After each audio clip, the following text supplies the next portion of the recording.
Hello, everybody. Welcome to the Entrepreneurial Truth Podcast. My guest today is Frenchaire Gardner, and she is a serial entrepreneur and creative mother of Joseph Jr., Frenchaire-Two, Melchizedek, Malcolm X, and Sarai. Manufacturer of her business beandusllc, Nigerian organic shea butter, and the retailer of her own African market filled with African makers products. Creator and host of a News You Can Use podcast, partners with various small business owners. She is a virtual artist, PR person, model, activist, photographer, actress, and dancer. So she's not busy whatsoever. Graduated from Southern Methodist University in Dallas, Texas, with a Bachelor of Arts in Psychology and a Bachelor of Arts in Sociology. Pan-African spiritualist. Read her published works, Arts Today Newszine, Volume 5.1, Volume 5.7, House of Otem. And welcome to the show, Frenchaire.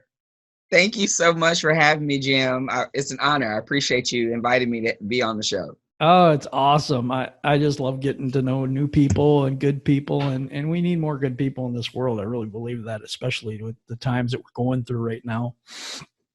My first question every show, well, just about, is what lit the fire for you to want to become an entrepreneur in the first place? I believe it was watching my father as a little girl. That he was my first model of an entrepreneur. And I moved from Dallas, my hometown where I am now, to St. Louis in 2011. And so around 2012, I got my first apartment. And, I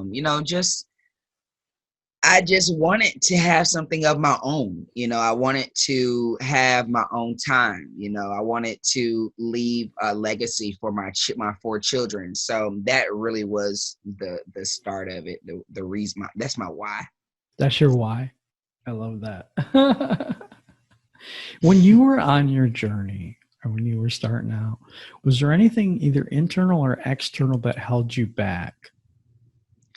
For sure. So I have bipolar. I was diagnosed at age 25 or so.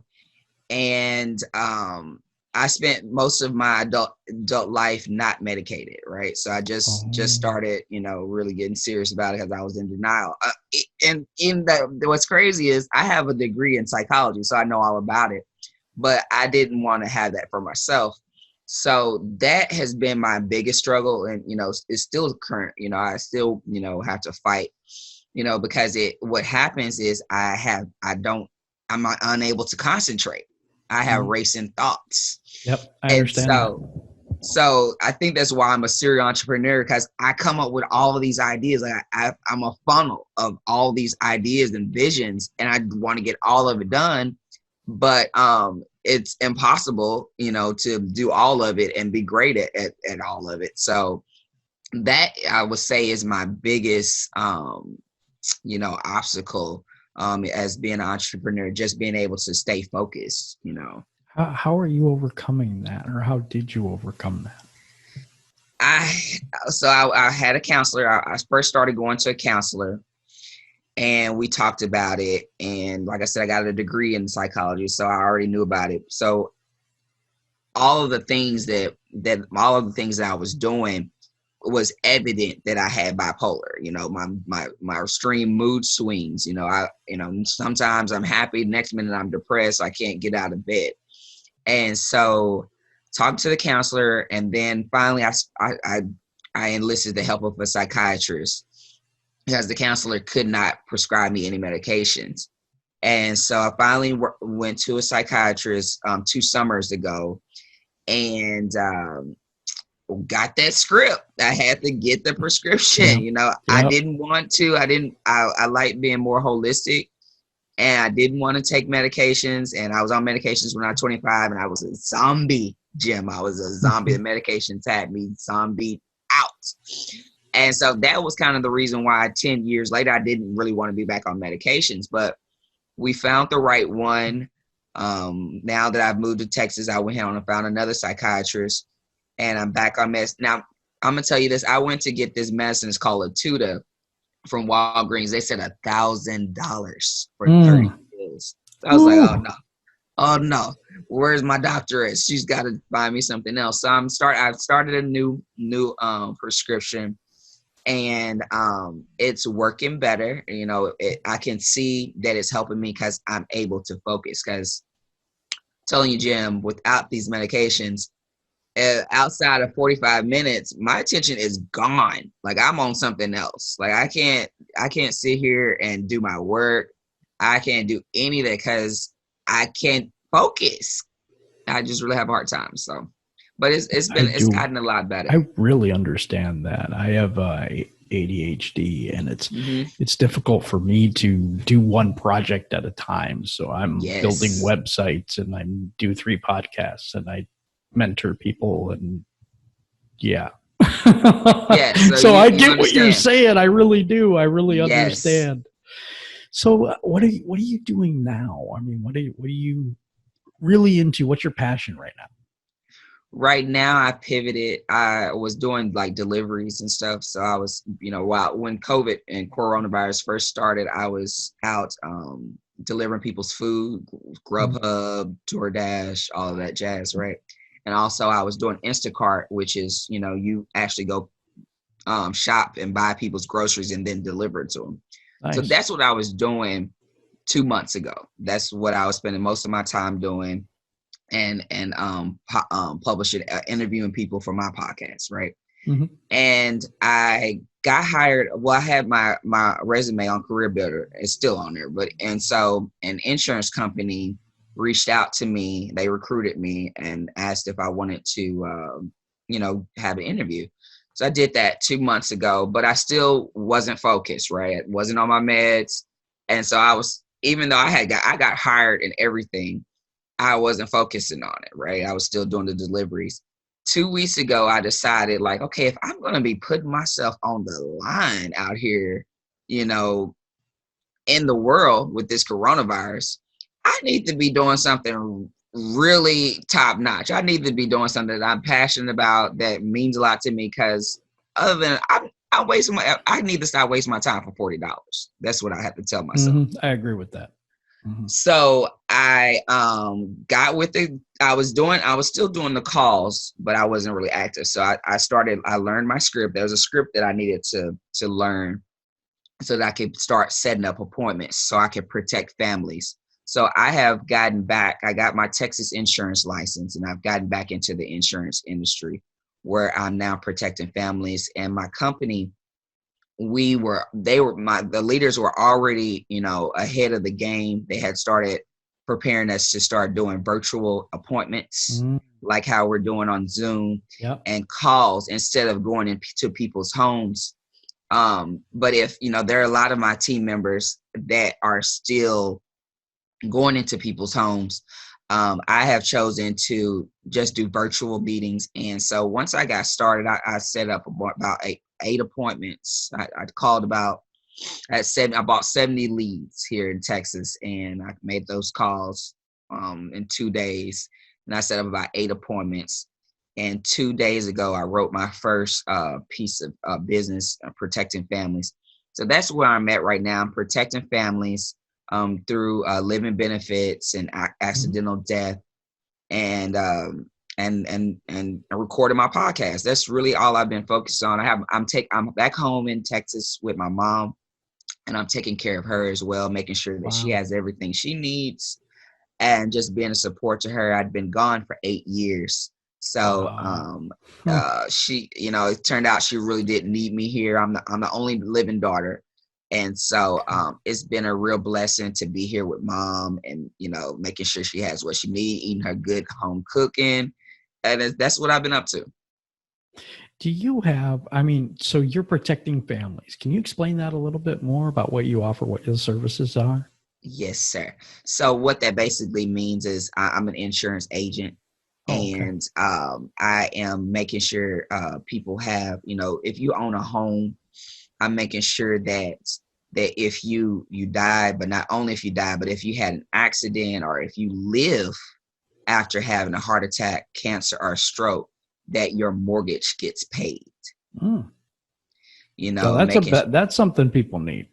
That's what they need, And I went was working for a welfare to work company and in Michigan, and I had kidney failure. So both my kidneys died. Wow.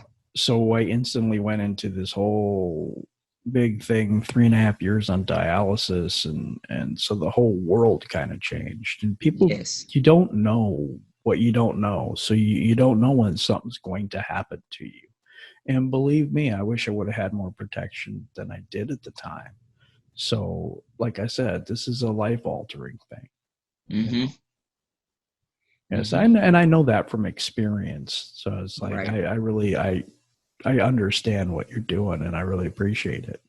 I thank you. I tell you this: I got in the industry in 2012 because my I had a personal experience with life insurance. Right, my sister died. My only sister died. I had just moved to St. Louis. And my mom had insurance, but her insurance agent did not make my mother the beneficiary. There was no one written in as the beneficiary. So the monies went to my sister's estate, which is my adult nephews and my niece. And so my mom we had to go through a lot of changes just to get that money released. And it did get released, but it was drama. It was so much drama. Yep. And then the second thing that pushed me into the industry was when I moved to St. Louis. There were so many people, Jim, in the city of St. Louis begging for money when their people had died because they didn't have any life insurance. That really hurt my soul to see families out with what are those things called? Those boards, poster boards. The poster boards. They're asking for, fish I'll work fries. for food or something. It hurt me. It hurt me to watch people go through that because you're already, it's tragic because your people died, and then you have to raise money. It was too much for me. So those two things are the reason why I'm in the industry now.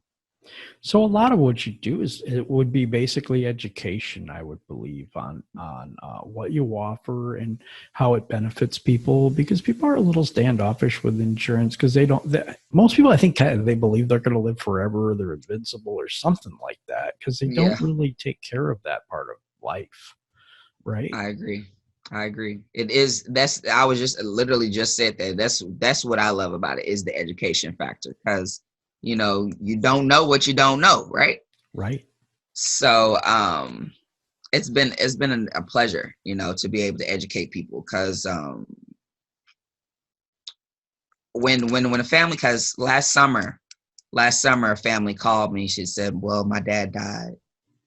And I was just so grateful, not grateful that he died, but I was grateful that summer I had went to his house. I just glad that I made that call, that I didn't let fear. Because sometimes I'm not a salesperson, I'm a field underwriter is what I call myself. But sometimes in a sales atmosphere, you there's some fear that builds up. Like, you don't want to get all that rejection. There's a lot of rejection comes in this industry. So I'm just grateful I got over any of my fears and anxieties and went on and talked to these people, because he was ill, when I met him, but we were still able to protect him. And when it comes to that, when somebody can say, oh, well, he died, but, can you make that call? I made those calls for them. And I'm just grateful to be there for families because, like you said, we don't know when we're going to go. And so, being prepared is boss. Yeah. Oh, absolutely. And a lot of people think of day to day and they don't think of their future. They don't plan for things that pop up. You know what I mean? A lot of us don't, because we're so stressed with everyday life. We have this COVID-19 going on right now. I think that's the right term. So we have that going on, and we have social distancing. I mean, new phrases that we had never heard of before. Right. There's a lot of fear right now, and there's a lot of stuff going on, and it's good to know that, and it distracts people. But what I'm saying is, if you offer that to someone, it's good to know that at least they have peace of mind when all this is going on. Exactly. I agree. So, What do you find is the biggest objection when you are offering services to people? So right now, I'm working with 2-year-old leads. Okay. So, people filled out this form at least 2 years ago. So right now the biggest objection is, hell, I don't know what you're talking about. I ain't Yeah, fill out no true. form. My mortgage is with a different company now. Mm-hmm. Who are you and why are you calling me? Because, obviously you got the wrong person. But then I'm like, hey, but I have your birthday, your height and weight. How could I have gotten this thing? Yeah. So, Oh, yeah, something that's the happened to biggest my objection camera right now. again. Right, I see that. That's okay. We'll just keep going. So that's the one of the big. I recognize what you were saying earlier about a little bit of fear, because none of us want to get rejected. But what I've heard from you so far is you genuinely believe you're helping people. So that's one thing where it's like, that's not a sales thing. That is something needed. And when it's something needed, it's just like food. Right. You don't have to sell food. It sells itself. That's Walmart true. sits it on the shelf. There it is. Go get it. That type of thing. But when it's something outside of our norm, outside of things that we think we just desperately need today, and we don't really think about things we might need in the future, that's where the education part comes in. Exactly. So how do you go about that process? How do you go about, say I was somebody that was that needed that coverage, and you were going to explain to me why I needed it. Could you explain that to me? Sure can. So insurance is kind of just like owning a home. You can start out renting it. You can start out renting it if you like. If you're younger and you don't have a lot of income. And so when you rent it, that's kind of considered like a temporary or a term policy. And you're putting in the work, right? Making your payments every month. And no, it's not building the cash value yet. But if something was to happen to you right now, your family, your beneficiary is going to be taken care of. They won't have to worry about burying you, burial costs, and take care of any bills that need to be paid. And so that's renting the policy, renting term policy. Maybe it's 20 years or 30 years, right? And then as you excel and as you grow older and your income grows with you, then you buy, you own the policy. You get you a policy where it's building cash value, and that's the equity of the policy, where if in later times you might need to borrow on it, you can, and it's tax deferred. And so I look at it like that. There's life insurance where it pays your beneficiary or your loved one when you die, but there's also living benefits where you pay into it today, and then you can use it like a retirement fund or such, where it's growing money because it's tied into the S&P, and then you can draw that money tax free.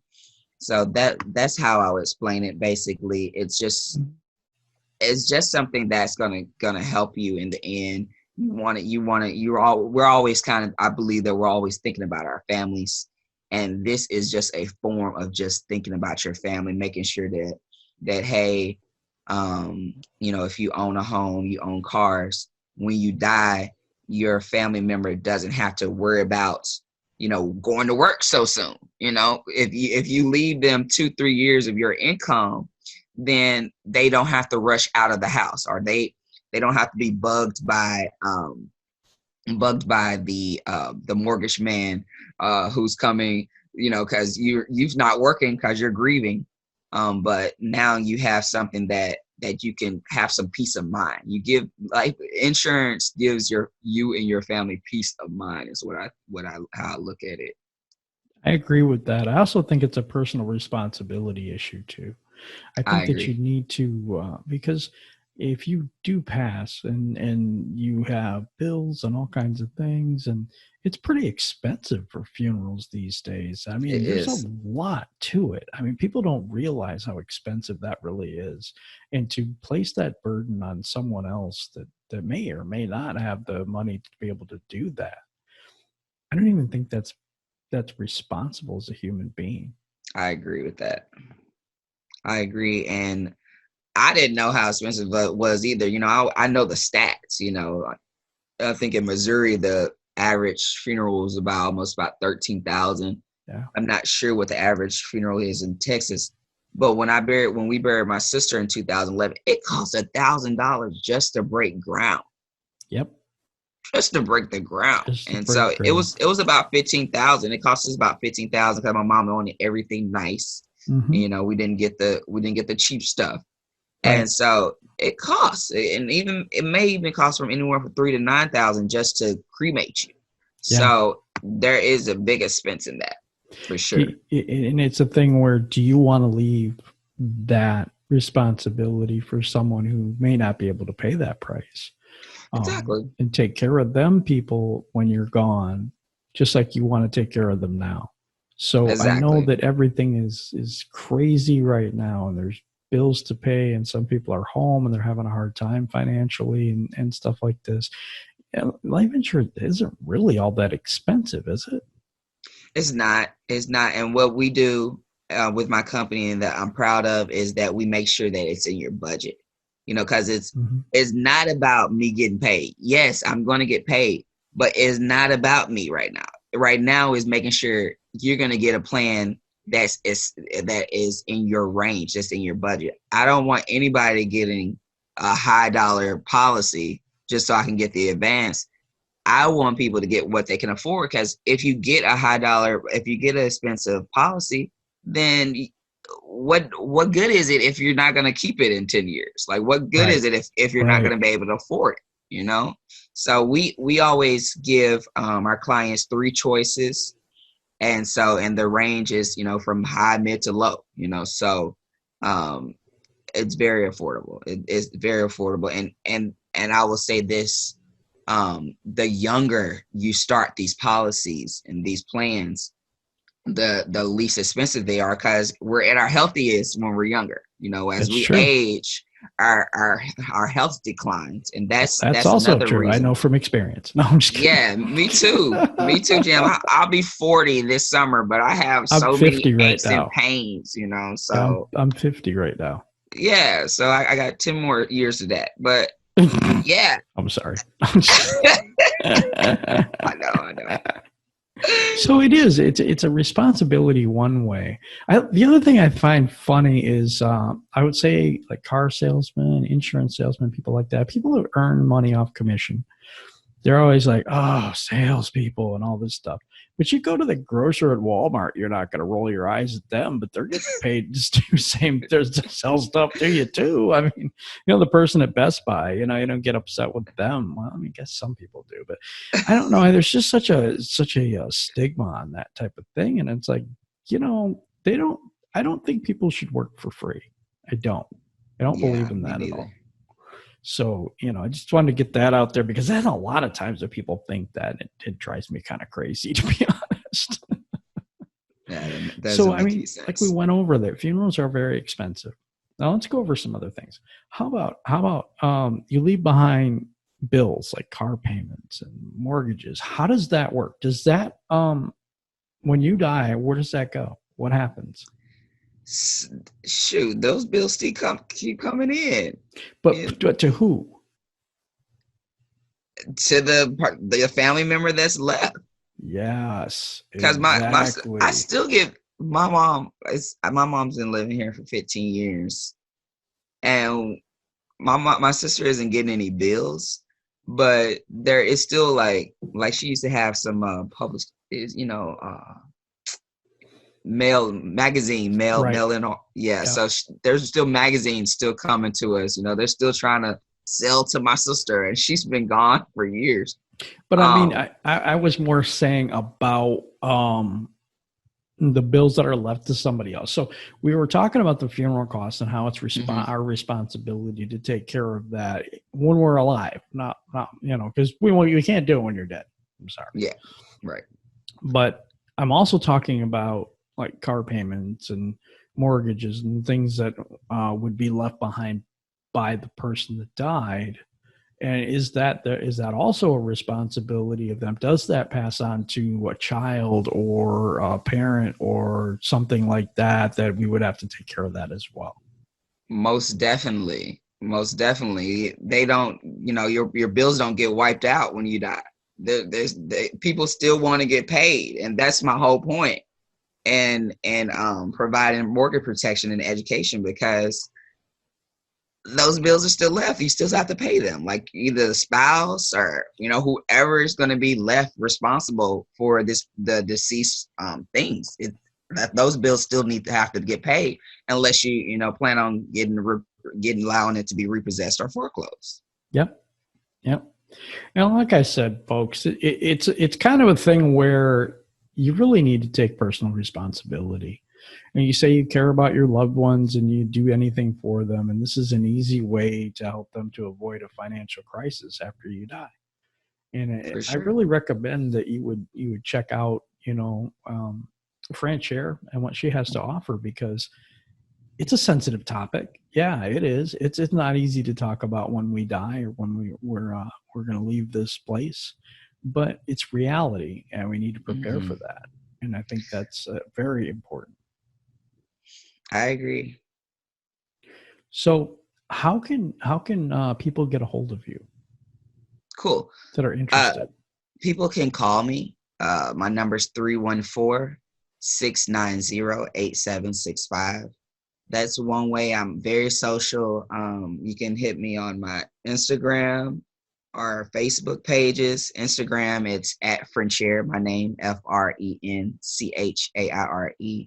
On Facebook, my business page is my brand, beandusllc, and so that's all separate words: BE, then and, then us LLC. That's on Facebook. How so did if you that message name come me, about? I was curious. I'm sorry, oh, I interrupted. good. No, you're fine.